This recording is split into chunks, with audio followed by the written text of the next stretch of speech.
How did you find out your best friend was the villain the whole time? At first, I felt guilty going to the town's Halloween party while my boyfriend was homesick, but that guilt instantly evaporated the second I actually spotted him. Just a few feet away, kissing another girl. My best friend Lori gasped when she saw them, fighting back a smile. Something I didn't even notice at the time. Oh no. I'm so sorry. Don't worry, you'll find someone who'll fit you more, she said, in a tone like she was holding back a laugh. She grabbed my arm and started dragging me towards them before I yanked it back. We have to go confront him, she insisted. I shook my head, already biting back tears. I can't, I told her before running off to disappear with the crowd. I don't remember walking to the dart booth, but suddenly I was there, grabbing darts and hurling them at balloons with way too much force. Pop, pop, pop. Each balloon felt like a tiny release of the anger building in my chest. I've never met someone so excited about throwing darts, a voice said behind me. I turned to see a guy in a phantom mask leaning against the booth, laughing. If only your aim matched your energy. I looked at the board where only 3 of my darts actually hit a balloon and frowned. Thank you for the advice, but I actually missed on purpose. He grinned and held up his hands. All right, you got me. He leaned over the counter and handed out a ticket to the staff. He started accurately popping each balloon in one go. So, bad night? I paused, rolling the dart in my hand. Terrible. Worst night of my life, maybe, I said quietly. I started telling the masked stranger everything. The cheating boyfriend. The matching costumes. How stupid I felt. He listened to every word without interrupting. When I finished, he was quiet for a moment before saying, "You know what the saddest part about this is?" I shook my head. "The worst part is you're blaming yourself. I can hear it in your voice.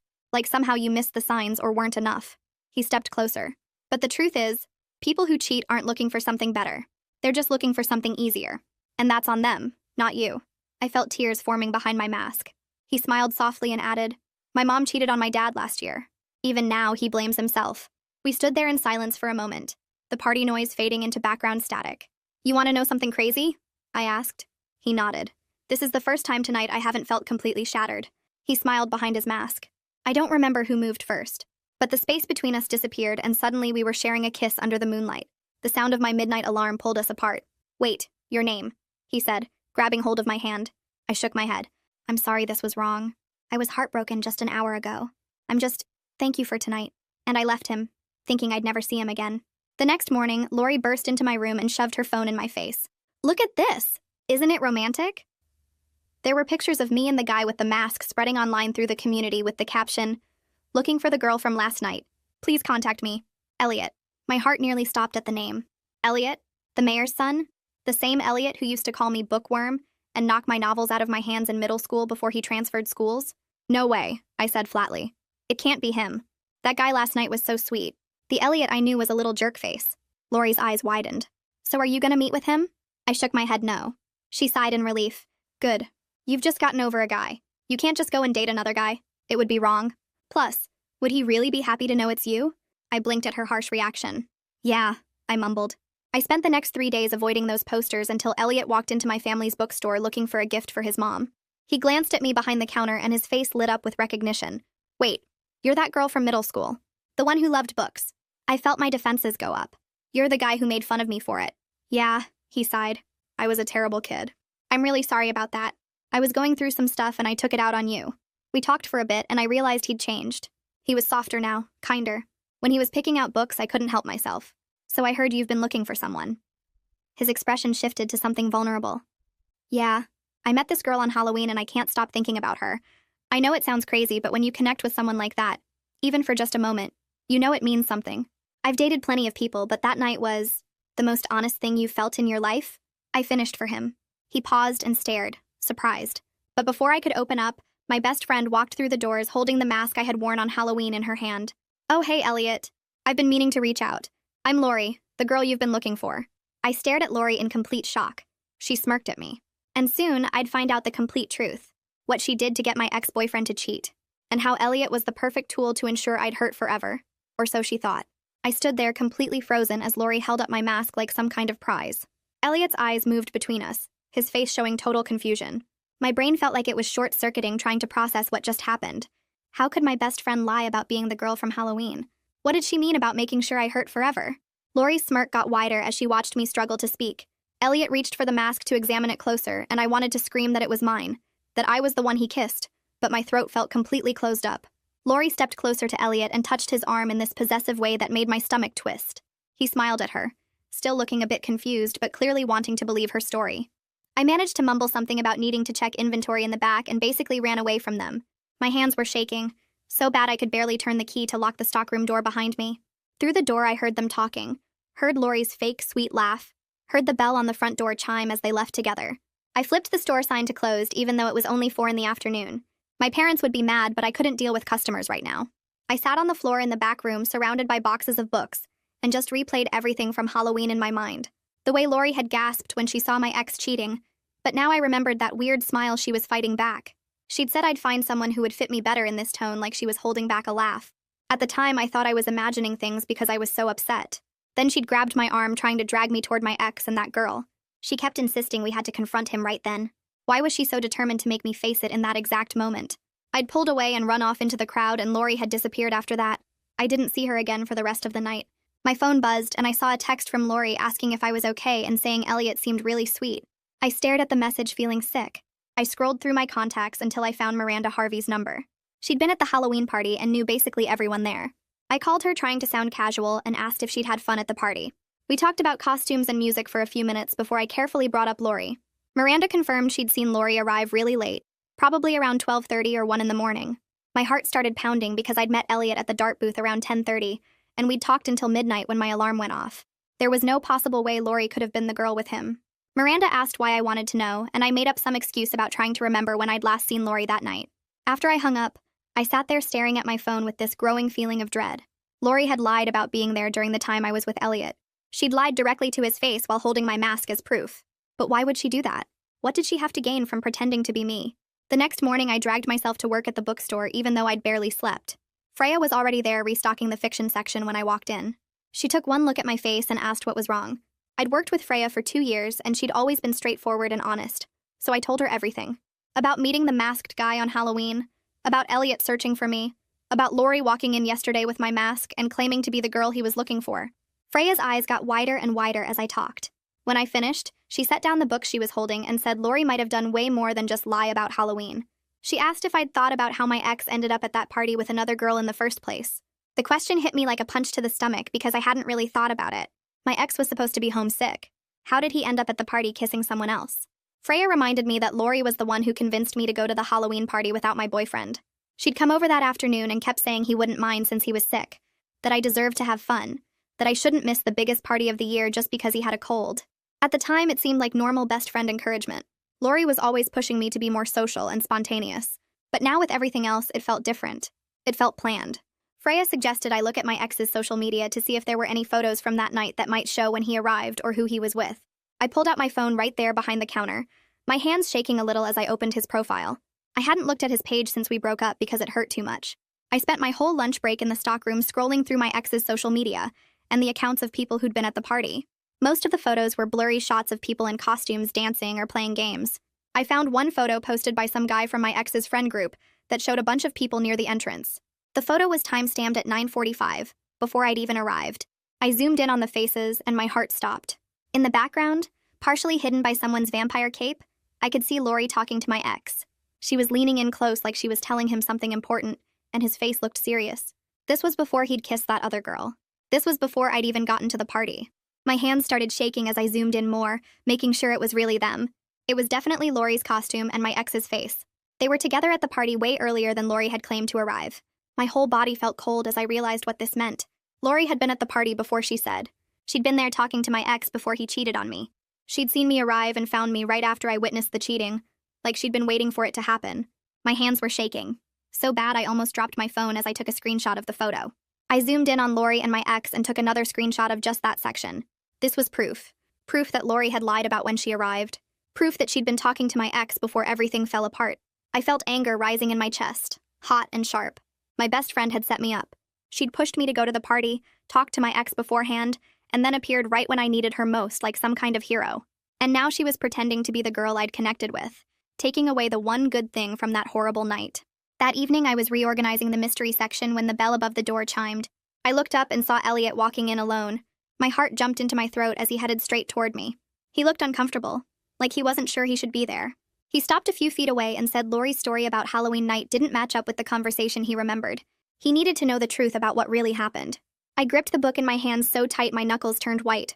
Part of me wanted to tell him everything right then, show him the screenshots, explain how Lori had manipulated both of us. But another part of me was terrified. What if he thought I was just jealous? What if he thought I was making things up to break them apart? Lori was his girlfriend now. He might believe her over me. I set the book down carefully and looked at him. Instead of launching into accusations about Lori, I decided to test him. I asked if he remembered what we talked about that night at the dart booth. He said we talked about cheating and relationships. I nodded and asked what specific thing I'd told him about my situation. He said I'd told him about my boyfriend cheating on me at the party. I pushed further, asking what he'd said to make me feel better. Elliot's face got more confused as he tried to remember exact details. I asked him what he'd told me about his own family, about why he understood what I was going through. I could see him searching his memory, trying to recall the conversation. I mentioned how he'd talked about someone in his family dealing with cheating and asked if he remembered who. His face started to change as he realized where I was going with this. Elliot's expression shifted completely when I brought up his mother's cheating. I told him the exact words he'd said that night about his dad blaming himself even though it wasn't his fault. I repeated back what he'd told me about people who cheat looking for something easier, not something better. His eyes got wide and he took a step back like I'd shocked him. He stared at me for a long moment before saying there was no way Lori could know those details. He'd never told anyone else about his mom, not even his close friends. It was too personal, too painful. The only person he'd ever told was the girl at the Halloween party. The girl he'd been searching for. Me. I watched the realization spread across his face as he understood that I was telling the truth. But I could also see the confusion and hurt as he processed what this meant about Lori. Why would she lie about something so specific? What did she have to gain from pretending to be someone she wasn't? The door chimes rang and I looked up to see Lori walking in. Her face went from surprise to something else entirely when she spotted me and Elliot standing close together near the counter. She walked straight over and positioned herself between us, her hand reaching out to touch Elliot's arm. Her smile looked sweet, but her eyes were hard as she glanced at me. I took a step back, my heart starting to pound because I knew what was coming. Lori's eyes started filling with tears and her voice cracked when she spoke. She told Elliot I was trying to steal him because I was jealous of their relationship. She said I'd always been obsessed with him since middle school, making up stories about connecting with him. I felt my mouth drop open because none of that was true. I'd barely thought about Elliot after he transferred schools until Halloween night, but Lori kept going, her performance getting more dramatic with every word. She grabbed onto Elliot's sleeve and said I couldn't stand seeing her happy for once. Elliot looked between us, his face showing confusion and uncertainty. I could see him trying to figure out who was telling the truth. Lori started crying harder, saying she knew I'd try something like this eventually. My chance to explain was disappearing fast as Lori's tears got bigger and her voice got louder. I felt panic rising in my chest because everything was spinning out of control. Then something clicked in my brain and I remembered the books. I interrupted Lori mid-sob and told Elliot to ask her something. I said to ask her what his mother's favorite book genre was, since Lori claimed to have helped him pick out a gift earlier. Lori stopped crying for a second, her face going blank. She looked at me and then at Elliot before saying romance novels, her voice less shaky now. I shook my head and said historical fiction, specifically books about World War II and the Tudor period. Elliot's expression changed completely. He stepped back from Lori and asked her directly why she would lie about being at the bookstore with him. Lori's tears stopped like someone had flipped a switch. Her face went red and she looked at me with pure anger before turning and walking out without saying another word. The door slammed behind her hard enough to make the windows rattle. Elliot and I stood there in awkward silence for what felt like forever. The bookstore suddenly felt too quiet after all that noise. He looked at me and asked quietly if I was really the girl from Halloween. I nodded and walked over to the drawer under the register where I kept my stuff. I pulled out the mask I'd worn that night, the one Lori had been holding earlier when she walked in claiming to be me. Elliot took the mask from my hands and turned it over, studying it like he was making sure it was real. He sat down heavily on the steps leading up to the store's second floor. I sat beside him, leaving some space between us. Both of us were trying to make sense of what Lori had done and why. He'd been dating someone who lied to him while the real girl he'd been searching for was working at this bookstore the whole time. I pulled out my phone and found the screenshot I'd taken earlier. I showed him the picture from my ex's social media where Lori was talking to my ex at the party. Elliot took my phone and looked at the image carefully, zooming in on Lori's face. He mentioned that Lori had asked him really specific questions about what the Halloween girl looked like and what we talked about. She'd wanted to know everything, down to what color my mask was and whether I had any special jewelry on. I felt sick realizing she'd used all that information to create her fake story. We sat there putting the pieces together and realized Lori had crafted everything based on details she'd gotten from Elliot, but she couldn't have known the deeper personal stuff we'd shared that night. Elliot admitted he'd felt something was off about her story, but he wanted to believe he'd found the right girl so badly that he ignored the weird feelings. He said some of the things she claimed we talked about didn't match his memory, but he convinced himself he'd just forgotten. The next few days were weird and tense. I couldn't stop thinking about Lori and what she'd done. I kept going over every conversation we'd had, looking for signs I'd missed.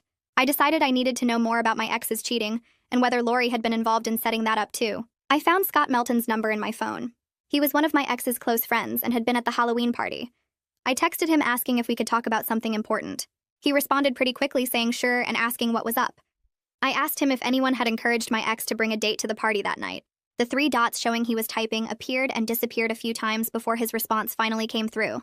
Scott's text popped up on my screen and my stomach twisted into knots. He admitted that Lori had stopped by his place earlier that week before the party. She'd mentioned something about how I'd been acting distant with my boyfriend and maybe looking at other guys around town. Scott said Lori suggested that my ex should make me jealous to see if I really cared. I read the message 3 times, each word making me feel sicker. The manipulation went so much deeper than I'd imagined. Lori hadn't just taken advantage of my heartbreak at the party. She'd actually set up the whole cheating situation from the start. I texted Scott back asking if he was sure about the timing, and he confirmed it was definitely before Halloween. I sat there staring at my phone, trying to wrap my head around the fact that my best friend had spent time planning how to destroy my relationship. The next morning, I messaged my ex asking if we could meet up to talk. He agreed pretty quickly and suggested the coffee shop on Main Street. I got there first and grabbed a table in the back corner where we could have some privacy. When he walked in, he looked nervous and kept his hands shoved in his jacket pockets. He sat down across from me and immediately started defending himself, saying he had his reasons for what happened at the party. I cut him off and asked directly if Lori had talked to him before Halloween. His face changed and he looked down at the table. He admitted that Lori had pulled him aside about a week before the party and told him I was planning to break up with him. She'd said I was just waiting for the right time and that I'd been talking about other guys. He thought he was protecting himself from getting hurt by moving on first. I felt my hands shake as I gripped my coffee cup. My ex kept talking, explaining how Lori had actually introduced him to the girl at the party. She'd positioned them near the entrance where she knew I'd walk in and see them right away. He genuinely thought he was beating me to the punch, not realizing he was used as a tool in Lori's twisted plan. I asked him why he didn't just talk to me about it, and he got quiet for a long moment. He said he was scared and stupid, and that Lori had seemed so concerned and genuine. The anger I felt toward him mixed with this weird sense of pity. We'd both been played by someone we trusted. He apologized then. Really apologized. Not the half-hearted sorry from before. He admitted he should have communicated with me instead of believing Lori's lies. I told him I accepted his apology, but that we were done for good. He nodded like he expected that and said he understood. We sat there for another minute in uncomfortable silence before he left. I stayed at the coffee shop for another hour, pulling out my phone and opening a notes app. I started writing down everything I knew about Lori's manipulation, creating a timeline of events. She'd talked to my ex a week before Halloween, planted seeds of doubt and jealousy. She'd set up the introduction with the other girl at the party. She'd convinced me to go to the party even though my boyfriend was supposedly sick. She'd been there to witness my heartbreak and position herself as my only support. Then she'd swooped in to claim she was the Halloween girl, using details she'd gotten from Elliot to make her story believable. The whole thing had taken weeks of careful planning. She'd spent all that time and energy making sure I'd end up heartbroken and vulnerable at that party. When I got back to the bookstore, Freya took one look at my face and pulled me into the back room. I showed her my timeline and explained everything I'd learned from Scott and my ex. Freya read through my notes carefully, and then looked up at me with this serious expression. She suggested that maybe Lori wanted me isolated and hurting, so she could control how I reacted to everything. I thought about that for a second, and realized Lori had always been the first person I called when something went wrong. She'd positioned herself as my main support system, the one person I could count on. That night at home, I couldn't stop thinking about what Freya had said. I opened my text messages and started scrolling back through months of conversations with Lori. A pattern emerged that made my chest feel tight. Every time I'd mentioned getting closer to someone new, Lori had found a reason why that person wasn't trustworthy. When I'd talked about joining a study group, she'd said those people were fake and just wanted to use me for answers. When I'd mentioned a girl from work seemed cool, Lori had brought up some rumor about her being two-faced. She'd always had a reason why someone didn't really care about me or couldn't be trusted. I'd thought she was just being protective, looking out for me. But now I could see she'd been systematically cutting me off from other friendships, making sure I stayed dependent on her. My phone buzzed with a text from Elliot asking if I could meet him at the park near the bookstore. He said he needed to talk to me privately, and that he was bringing his friend Cody who'd been at the Halloween party. I agreed and headed over, my heart beating faster with each step. When I got to the park, Elliot was standing by the fountain with another guy I recognized from around town. Elliot introduced him as Cody and explained that he'd asked him to come verify some things about Halloween night. Cody smiled at me and said he definitely remembered seeing me and Elliot together at the dart booth. He described my costume in detail, even mentioning the specific color of my mask. Then he brought up how Elliot had talked to him later that night about meeting a girl whose mom had cheated on her dad. Cody said Elliot had been really affected by the conversation and kept saying he needed to find this girl again. This independent verification of everything that happened made my whole body relax. Someone else had witnessed it. Someone who had no reason to lie. Elliot looked relieved too, like he'd been carrying around doubt despite believing me. Then his expression got more serious and he told me he'd broken up with Lori that morning. My stomach dropped. He explained that when he'd confronted her about lying, she'd completely refused to accept the breakup. She'd actually threatened to spread rumors about both of us around town if he tried to pursue me. Elliot said her whole sweet personality had just vanished in an instant, replaced by someone cold and mean. The mask she'd been wearing had finally fallen away completely, and now we were seeing who Lori really was underneath all the fake friendship and manipulation. The next morning, I woke up to 3 missed calls from people I barely talked to anymore.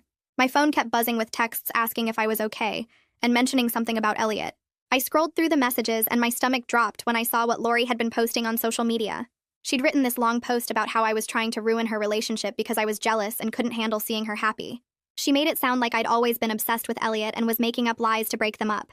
The post had dozens of comments from people I knew, and some of them were actually agreeing with her.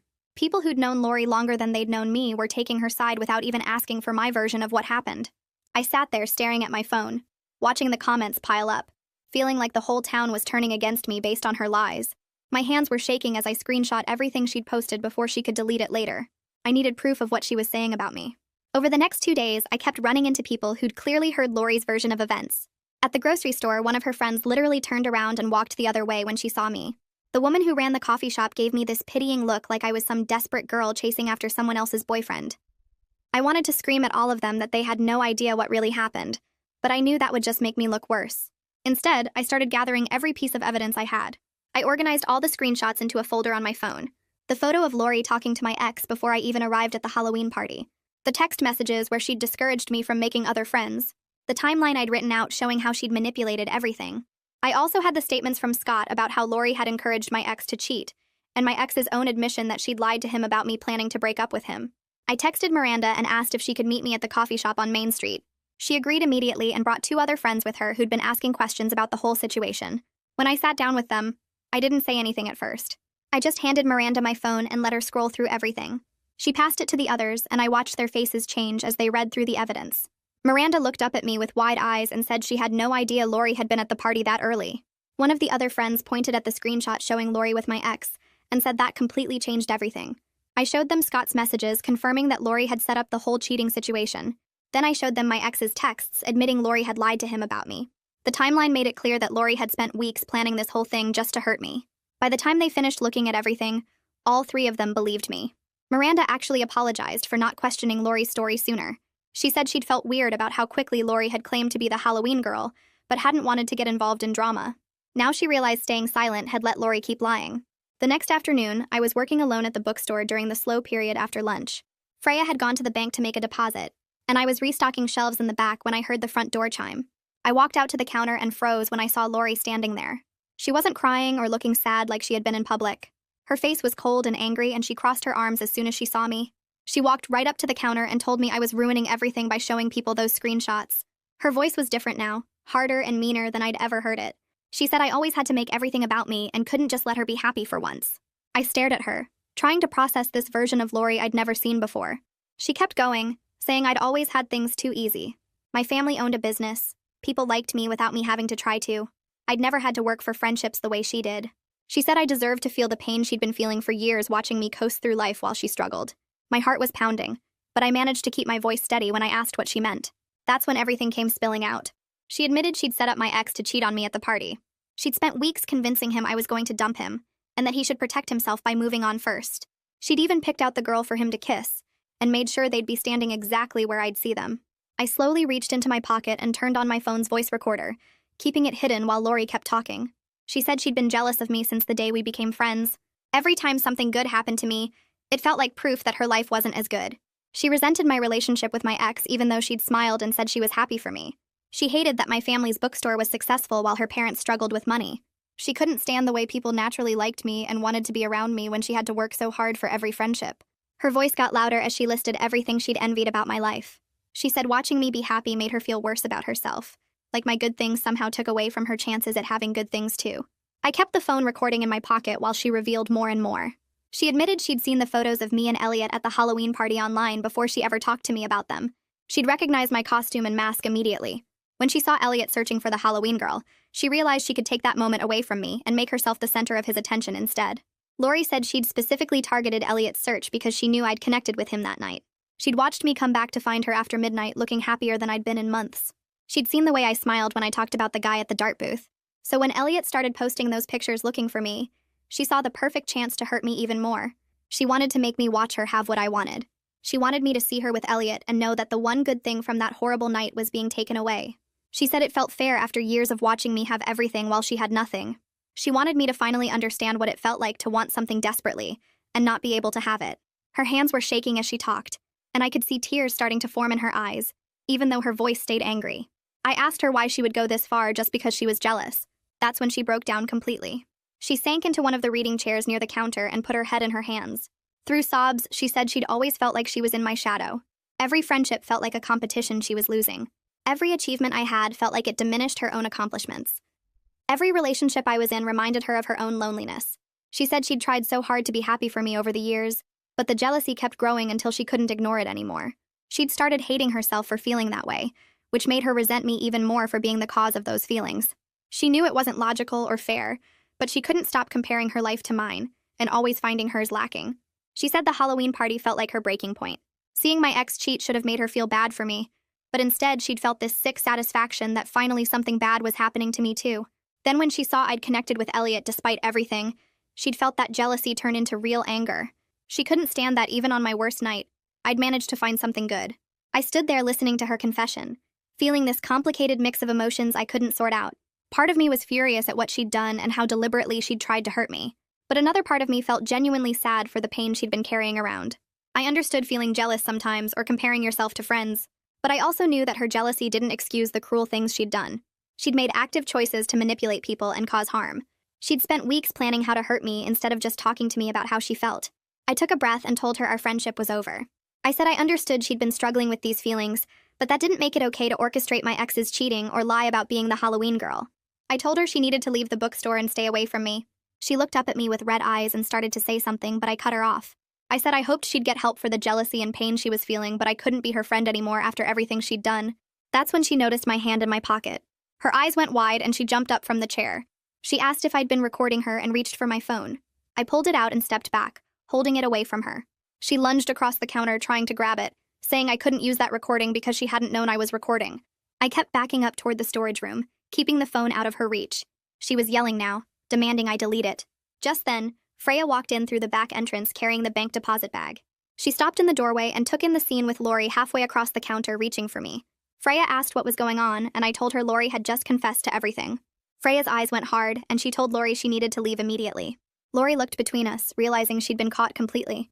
She started crying again, but these felt like real tears of panic rather than manipulation. She backed toward the door, saying this wasn't fair and I'd tricked her. Freya walked her to the exit and firmly closed the door behind her, locking it even though we were still open. I stood there shaking, still holding my phone with the recording. Freya came over and hugged me, saying she'd heard most of the conversation from the back room before she came in. She'd been standing there listening to make sure I was safe. I played the recording back from the beginning to make sure it had captured everything clearly. Lori's voice came through perfectly, admitting to setting up the cheating, lying about being the Halloween girl and targeting Elliot specifically to hurt me. Freya said this was exactly the proof I needed, and I should share it with Elliot right away. I texted him asking if he could come to the bookstore when we closed in an hour. He responded immediately saying he'd be there. The rest of the afternoon dragged by slowly.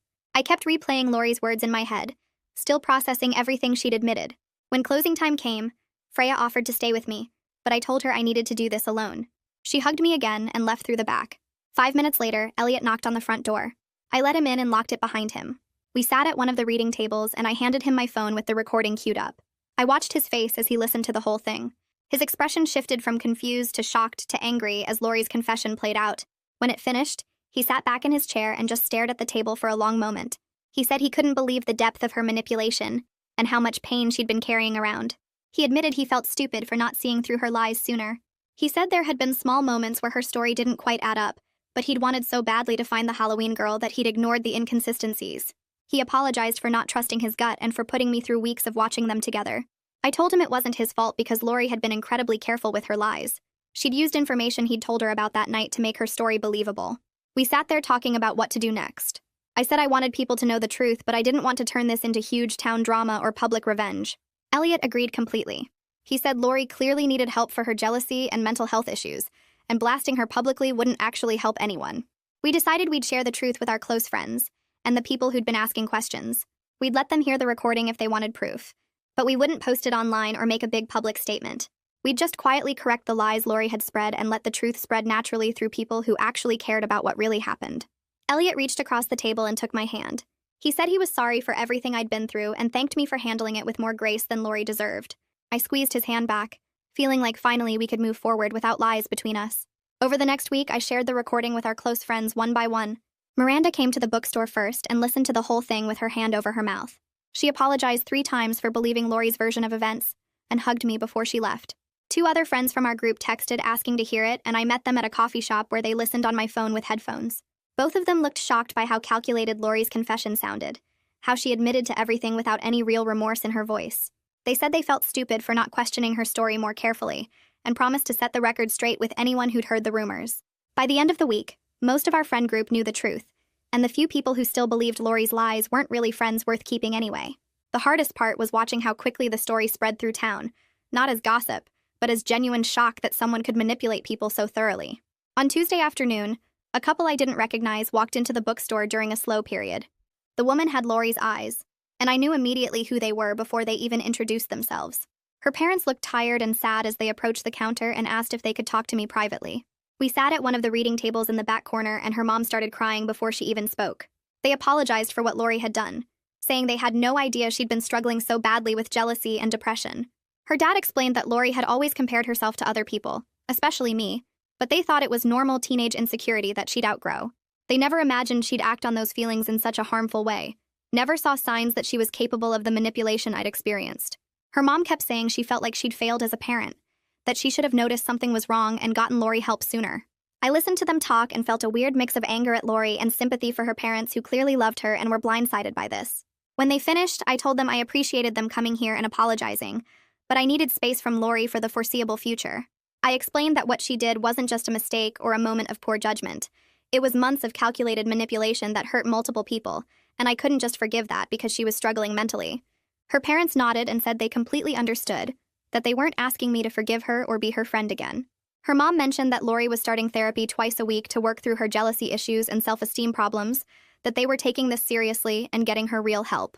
I thanked them for telling me and walked them to the door, feeling emotionally exhausted from the conversation, but glad they'd at least acknowledged what happened. After that day, Elliot and I started spending more time together, but we were both careful about it. We'd grab coffee between his classes and my shifts at the bookstore, sitting in corner booths where we could talk without the whole town watching. We went on walks through the park where we'd just talk about random things like books and movies and stupid stuff from our childhoods. Neither of us rushed into anything physical or tried to recreate that Halloween night kiss right away. We were both too aware of how badly we'd been manipulated, how Lori had used our connection as a weapon against us, and we needed to rebuild that trust slowly. Sometimes we'd sit in comfortable silence, and that felt more intimate than any grand romantic gesture could have been. We were learning each other again, but this time with our masks off and our real selves showing. One evening, while we were sitting on a bench near the duck pond, Elliot started telling me about the weeks he spent searching for the Halloween girl. He described putting up posters all over town, asking every person he ran into if they knew who she might be, checking his phone constantly hoping someone would reach out. He said he felt crazy doing it, like some character in a movie, but he couldn't shake the feeling that he'd met someone important that night. Hearing him talk about searching for me while Lori was pretending to be me made my chest hurt all over again. The betrayal felt fresh and raw, knowing that while he was desperately trying to find me, my best friend was actively working to make sure we'd never connect. I had to look away from him for a minute because tears were forming, and I didn't want to cry about Lori anymore. I told Elliot how Lori's manipulation made me question everything about myself and my ability to trust people. I explained that I kept replaying moments from our friendship, wondering what was real and what was just her playing a role to stay close to me. Every time someone was nice now, I caught myself wondering what they really wanted, or if they secretly resented me like Lori had. Elliot reached over and took my hand, saying he felt exactly the same way. He admitted he'd been going through his other relationships in his head, wondering which friends were genuine and which ones might be using him because his dad was the mayor. We sat there holding hands and talking about how weird it was that Lori's lies had made us both paranoid about everyone else's honesty. That conversation led to us making a decision that became really important for our relationship. We agreed to be completely honest with each other about everything, even uncomfortable or embarrassing things. If something bothered us, we'd say it instead of letting it build up. If we were scared or insecure, we'd admit it instead of pretending to be fine.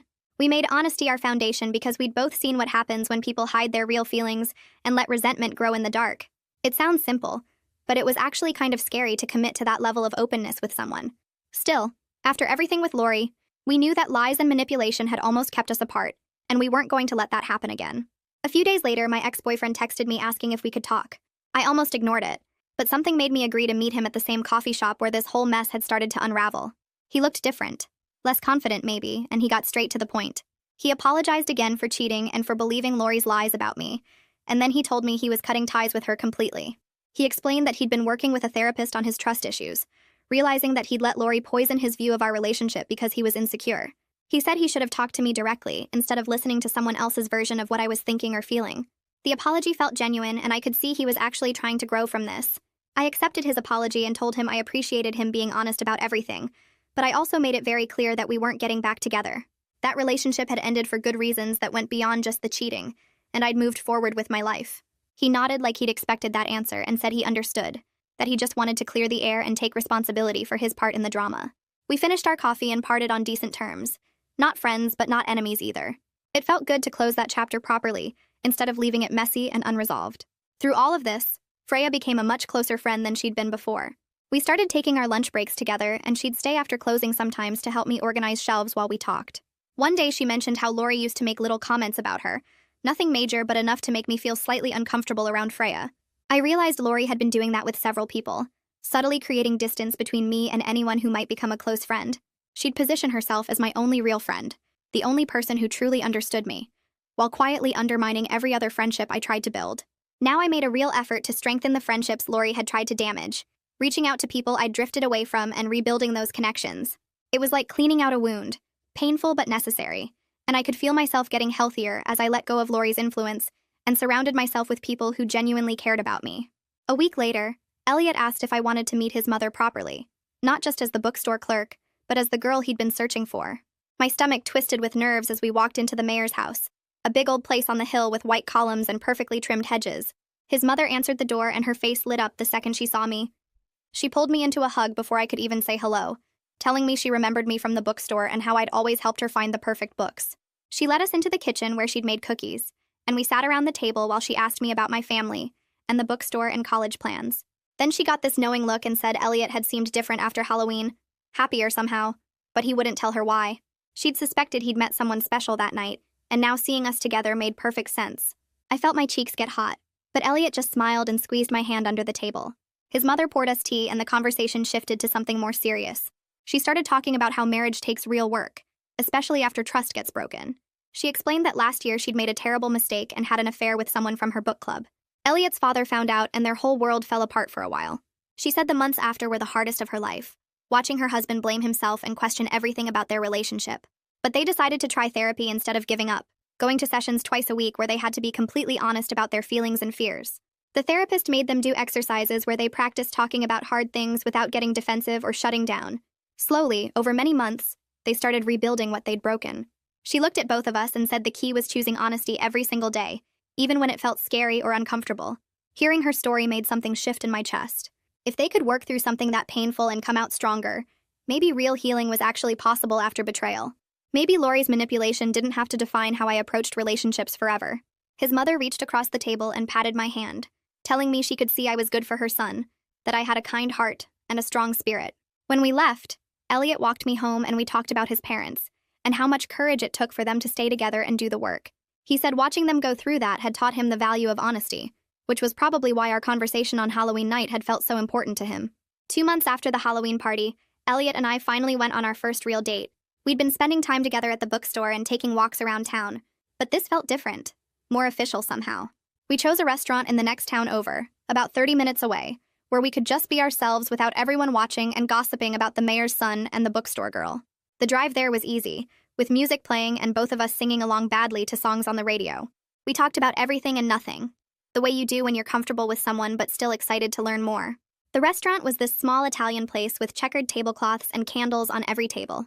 We ordered pasta and shared garlic bread, and the whole night felt natural and easy, like continuing the conversation we'd started under the moonlight at the party. We laughed about how complicated the path had been to get here, with Lori's lies and the bookstore confrontation and all the drama in between. Elliot said he'd never forget the look on Lori's face when she realized her story was falling apart, and I admitted I'd replayed that moment in my head more times than I wanted to count. But we both agreed it was worth it.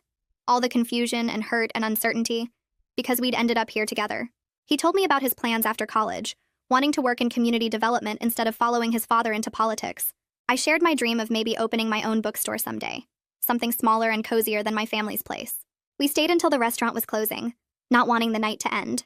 On the drive home, he held my hand across the center console, and I felt this quiet happiness settle over me, the kind that doesn't need words or big gestures. The next weekend, there was a community event at the town square, one of those outdoor markets with craft booths and food trucks. I went with Freya, browsing handmade jewelry and trying samples from the bakery stand. That's when I saw Lori across the crowd, standing near the fountain with her arms wrapped around herself. She looked smaller somehow, less sure of herself than she used to be. Her hair was pulled back in a messy ponytail, and she was wearing an old hoodie I recognized from high school. Our eyes met for just a second before she quickly looked away, pretending to be very interested in her phone. I felt this weird mix of relief that she wasn't trying to approach me, and sadness for the friendship we'd lost, even though I knew that friendship had been built on shaky ground. Freya noticed me staring and asked if I was okay. I nodded and turned away, focusing on a booth selling homemade candles instead. The rest of the day, I kept catching glimpses of Lori in the crowd, always at a distance, always moving away when she saw me looking. It was strange seeing her like that, almost like she was a ghost of the person I used to know. Part of me wanted to feel angry or triumphant, but mostly I just felt tired of the whole situation. I was ready to move forward without her shadow hanging over everything. Later that week, Freya and I were organizing the new releases section at the bookstore when she mentioned she'd heard some news about Lori. Apparently, Lori had moved to stay with relatives in another state, needing a fresh start away from everything that had happened here. Freya said Lori's mom had come into the bookstore earlier that week and explained that Lori was going to therapy and working on herself, trying to figure out why she'd acted the way she did. I stood there holding a stack of books, processing this information. Part of me felt relieved that I wouldn't have to keep running into her around town, wouldn't have to deal with that awkward tension every time we crossed paths. But another part of me, a small part, hoped she actually would find the help she needed and learn to be happy for other people instead of tearing them down. I didn't want to be her friend again. That door was closed. But I didn't want her to be miserable forever either. Freya asked if I was going to reach out to her, and I shook my head. Some bridges are better left burned, and this was one of them. We finished shelving the books and moved on to other topics, but the news stayed with me for the rest of the day. That night, Elliot came over to my apartment, and we started what would become our tradition of honesty nights. We sat on my couch with mugs of hot chocolate and took turns sharing things we were scared to say out loud. I told him about my fear that he'd eventually realize I wasn't worth all the drama, that he'd regret choosing me over an easier relationship. He shared his worry that he'd mess things up like he had in middle school, that he'd hurt me without meaning to and lose me forever. We talked about our insecurities and difficult feelings, the stuff most people keep hidden because it feels too raw or embarrassing. But we'd decided after everything with Lori that we weren't going to let things fester in silence. We were going to put our cards on the table, even when it was uncomfortable, because manipulation and hidden feelings had almost kept us apart. This became our way of making sure we stayed connected and honest with each other. Every week or two, we'd set aside time to check in, to talk about what was really going on beneath the surface. Sometimes the conversations were heavy, and sometimes they were lighter, but they always left me feeling closer to him. It was different from any relationship I'd had before. This commitment to being completely real with each other instead of pretending everything was always fine. My parents started noticing changes in me around this time. My mom commented one morning over breakfast that I seemed happier, more confident in myself. She said I wasn't second-guessing every decision or worrying so much about what other people thought. My dad agreed, mentioning that I'd been smiling more and seemed more relaxed than I had in months. Then my mom dropped a bomb, admitting they'd never quite trusted Lori, but didn't want to interfere in my friendships. She said something about Lori had always felt off to her, the way she'd monopolize my time and subtly put down my other friends. My dad nodded, adding that Lori seemed to need to be the center of attention in every situation, even when it was supposed to be about someone else. I sat there stunned, wondering how I'd missed what my parents had seen so clearly. But I guess when you're in the middle of something, it's harder to see the patterns. They told me they were proud of how I'd handled everything, standing up for myself and choosing honesty over revenge. My mom hugged me and said she was glad I'd found someone like Elliot who treated me with respect and kindness. The conversation made me realize how much their support had meant through everything, even when I didn't fully recognize it at the time. Sitting in my room that night, I thought about everything that had happened since Halloween. Lori's betrayal had cut deep. There was no denying that. Finding out your best friend had been manipulating you and tearing down your relationships felt like the ground dropping out from under your feet. But in a strange way, it had also taught me something valuable about trusting my own instincts. I'd ignored little warning signs about Lori for years. The subtle comments that made me feel bad about myself, the way she'd discourage me from getting close to other people, how she always needed to be involved in every aspect of my life. I'd brushed those feelings aside because I didn't want to be paranoid or judgmental. Now I understood that sometimes your gut knows things your brain hasn't caught up to yet. I was building healthier relationships now, with Freya and other friends who celebrated my successes instead of competing with me. I was learning to recognize when someone's friendship felt conditional, or based on comparison rather than genuine care. The experience had been painful, but it had also made me stronger and more aware. I wasn't going to let someone treat me that way again, because now I knew what real friendship looked like, and what it definitely didn't look like. The following weekend, Elliot and I were walking through the park when he stopped and turned to face me. He said he'd been thinking about how I'd handled everything with Lori, and wanted me to know how much he respected the way I'd approached the situation. He explained that watching me choose honesty and truth over revenge or retaliation had shown him the kind of person I truly was. He said a lot of people would have wanted to hurt Lori back, to publicly shame her or make her life difficult, but I'd taken the high road. I'd gathered the evidence and shared the truth with people who needed to know, but I hadn't tried to destroy her or make her suffer. Even when she'd threatened to spread rumors about us, I'd stayed focused on moving forward instead of getting dragged into a war. Elliot said that level of grace under pressure was rare, and it made him even more sure about us. I felt my throat get tight with emotion because his words meant more than he probably realized. After months of feeling stupid and foolish for not seeing Lori's manipulations sooner, hearing that someone saw strength in how I'd handled it helped heal something inside me. We kept walking, his arm around my shoulders, and I felt grateful for the strange path that had led us here.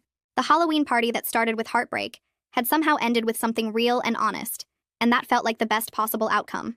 The Winter Festival came 3 weeks later, and Elliot asked if I wanted to go with him. I said yes without hesitation.